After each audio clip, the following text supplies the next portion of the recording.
Hello, welcome to this episode of eDOCS DM Training here on YouTube. My name is Chris Gruber, and I'm with eDOCS Customer Support.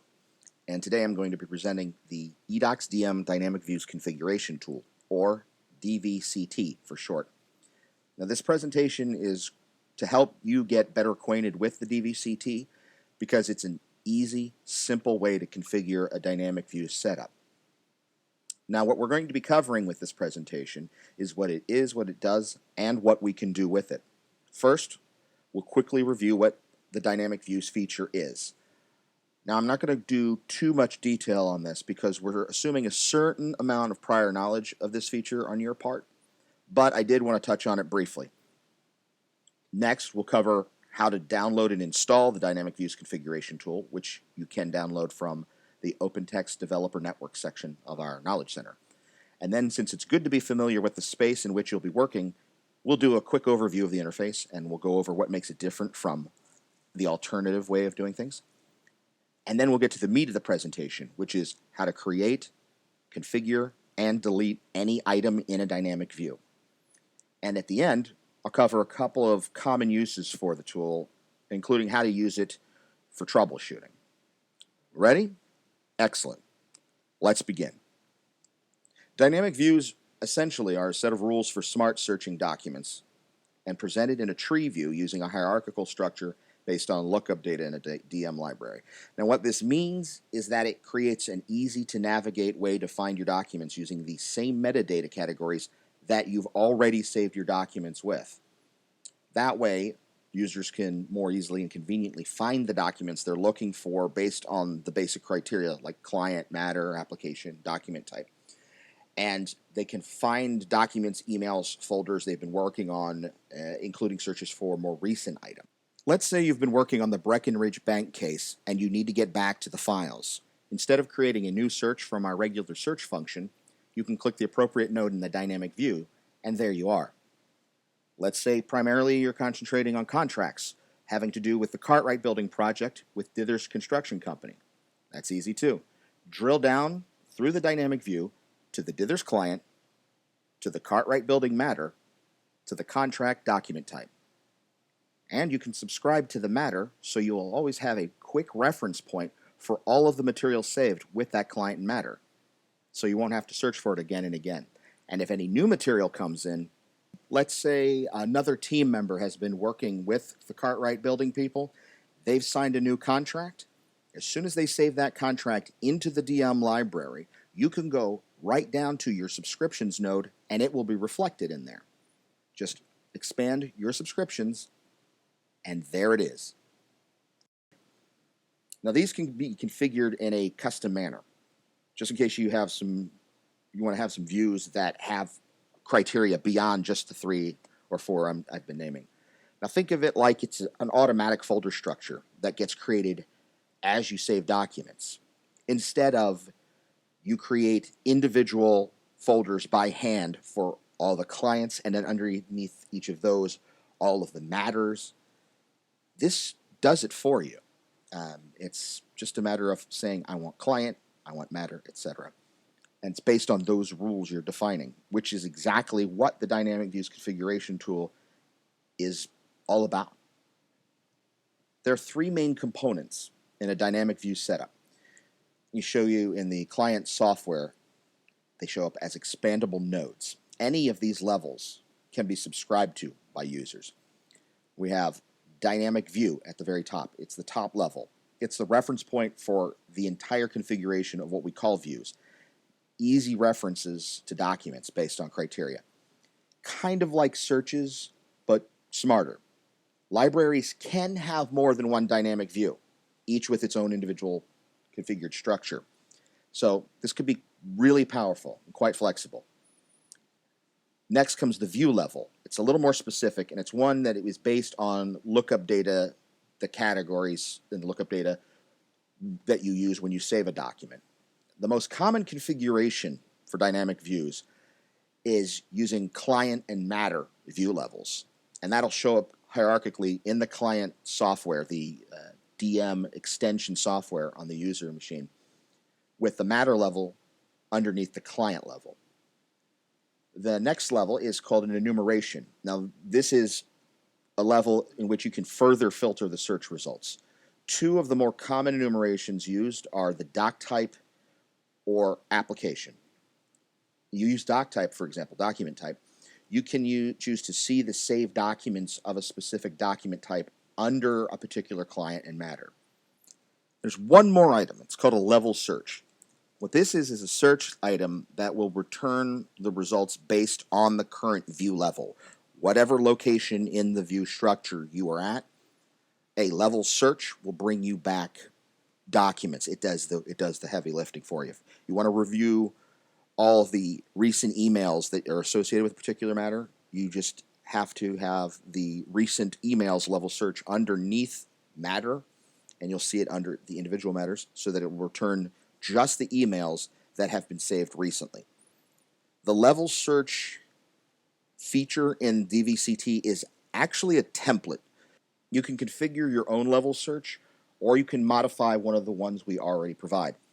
And you can add these searches to any level in the dynamic view tree. That's the end of our quick overview of the dynamic views feature.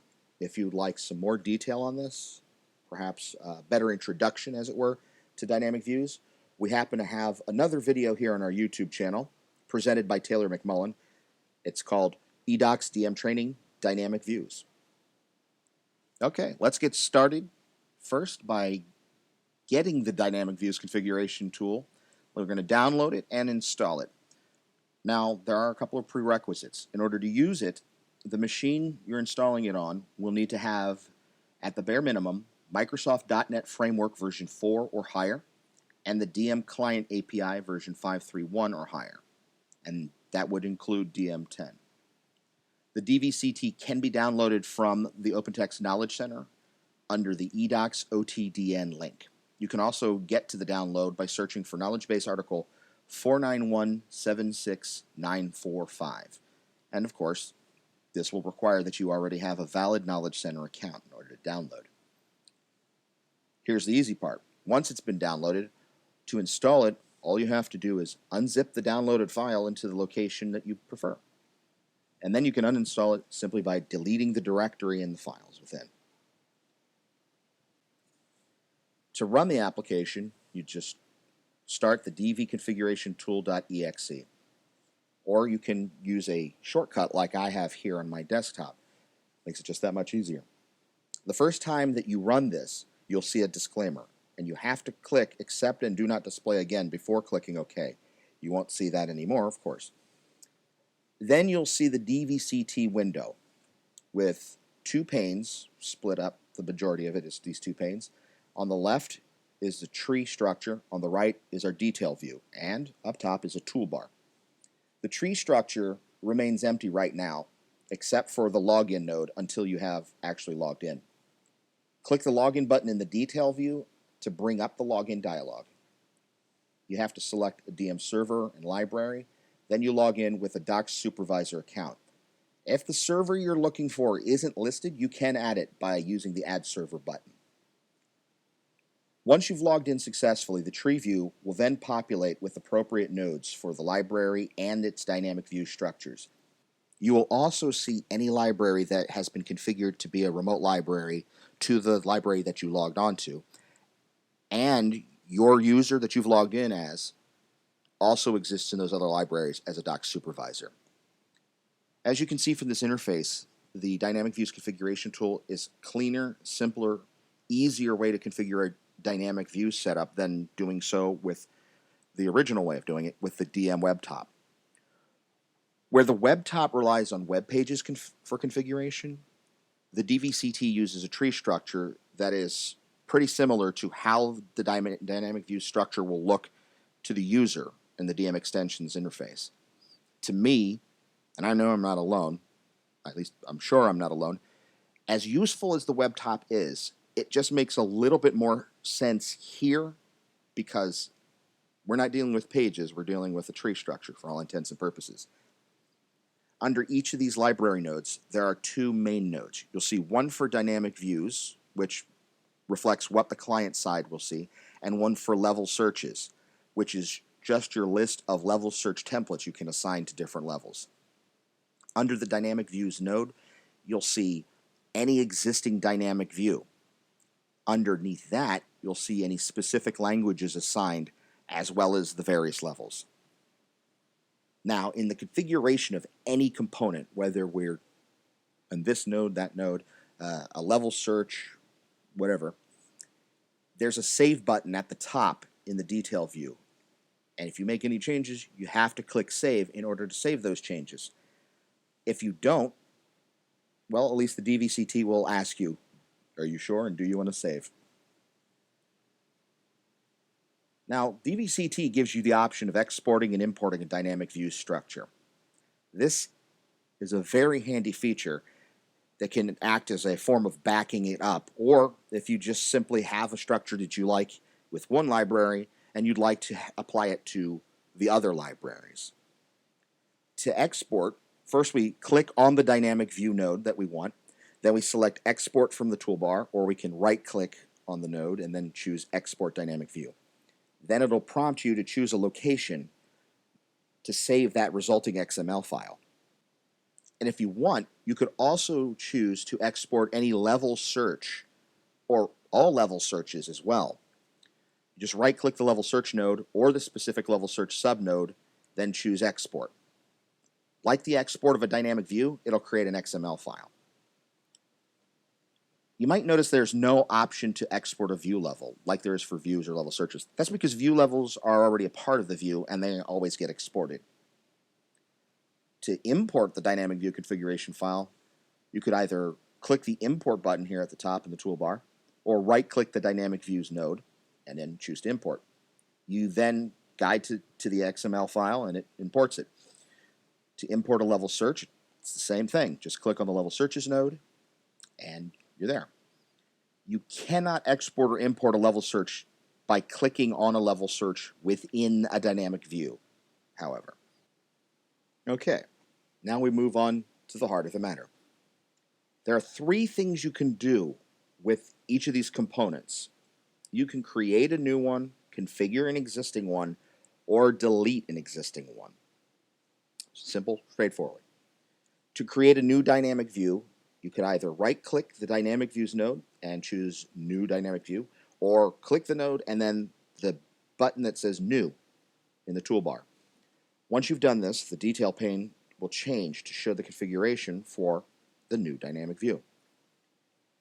At the minimum, you have to configure a view name, a view ID, form name, and default language. Otherwise, you will be unable to save the configuration. You can choose any name or ID you want. For example, as you can see here, name it Legal View and assign the ID Legal. To choose a form, just click the ellipsis button and you can select a profile form from the lookup that comes up. You can do the same for default language. Then you can choose the icon that you'll display for the All, Subscription, and Recent nodes. Unlike in the configuration of dynamic views through Webtop, you don't have to have some reference or already know the name of the file for the icon, since we have a way for you to just choose the icons directly. You can also assign security to the view. By default, everyone will be able to see the view. If you want to change security, click the Security button.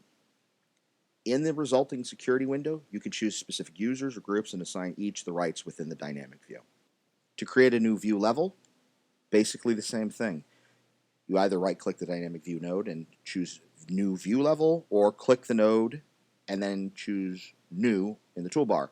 Once you've done this, the detail pane will change to show the details for the configuration of a new view level. The view ID and the language will automatically be populated. If this is the first level you've created, the type will be level, as you can see. Any view levels created after this will be designated enumerations.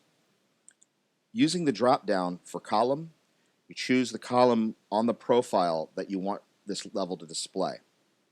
In a legal library, this is usually client_ID. You can then choose the display format, and what this does is it'll dictate what shows when the level is seen in extensions.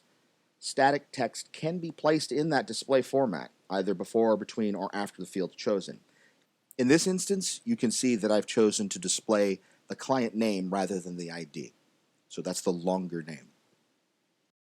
This option here, the Join Table Links field, this is used for filtered enumerations. I'm not going to go into that, but if you would like some more information on what filtered enumerations are and do, you can view the DV Filtered Enumerations Matter Centricity video we have here on the YouTube channel. To create a new level search, you could either right-click the level searches node and choose New Level Search, or click the node and click the new button in the toolbar. Same as the other things. Once you've done this, we see the detail view has changed for the level search. Remember, we do not create level searches underneath the view level node. We create it under level searches.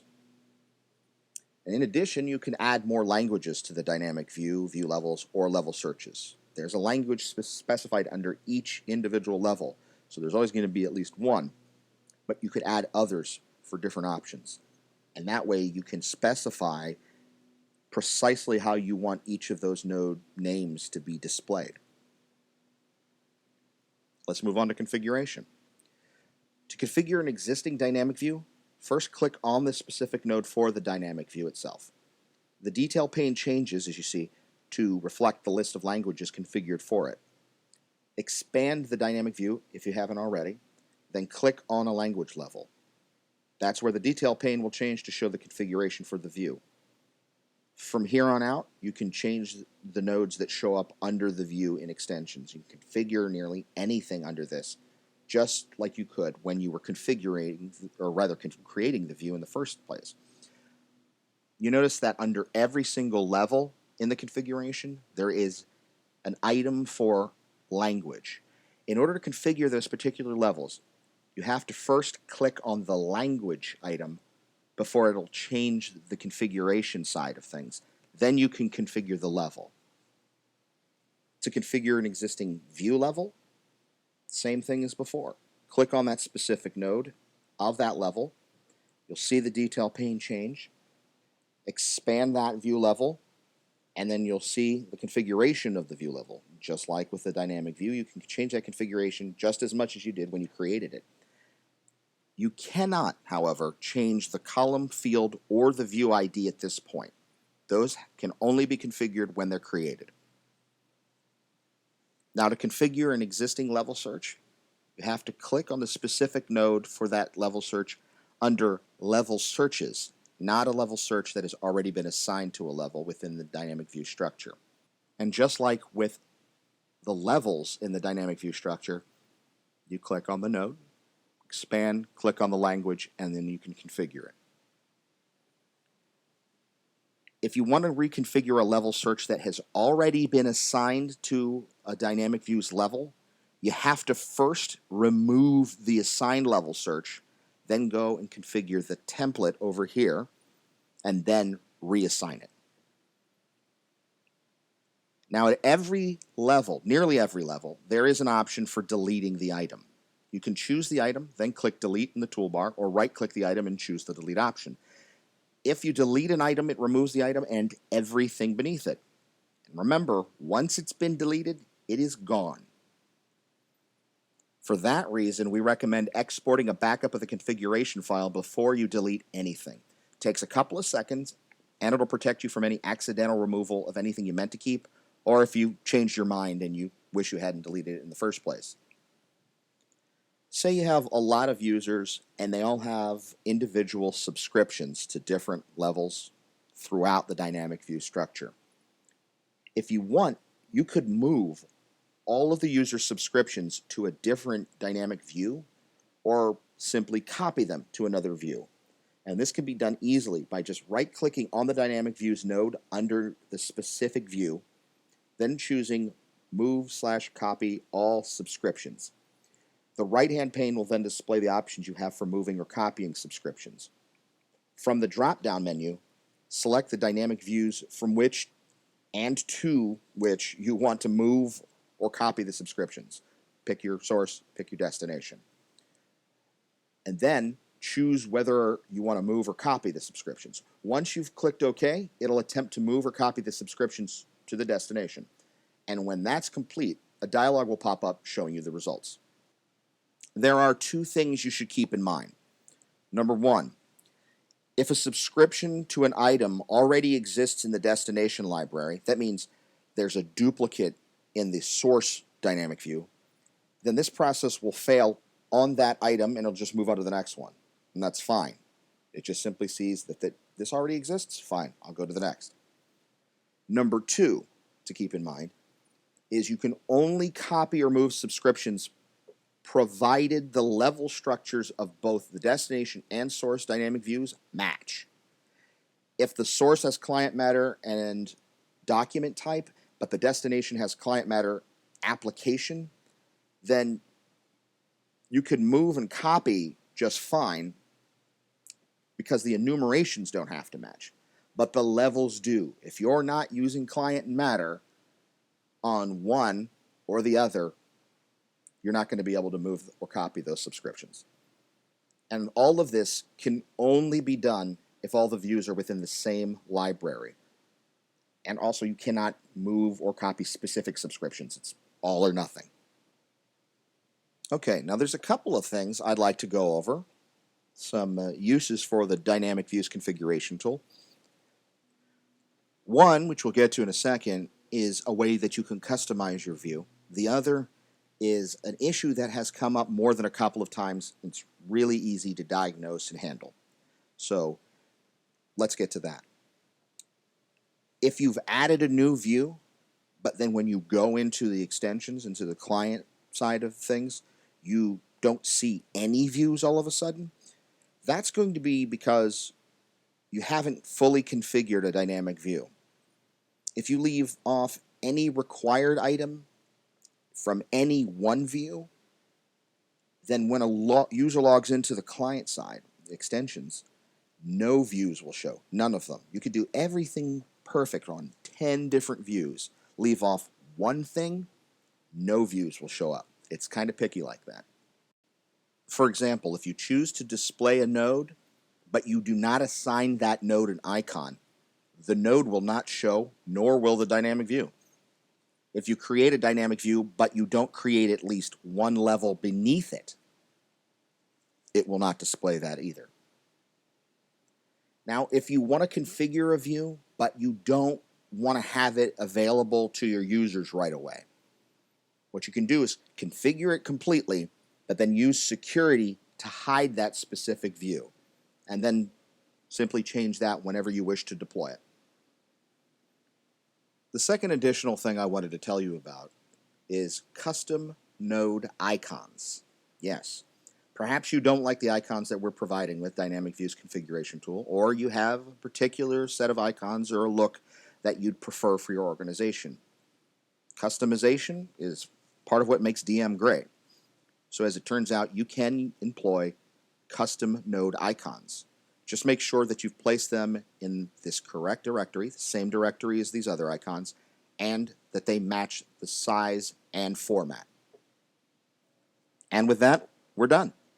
If you have any ideas, suggestions for future Dynamic Views Configuration Tool videos, perhaps more in-depth training or some troubleshooting ideas, leave us a comment in the comment section below.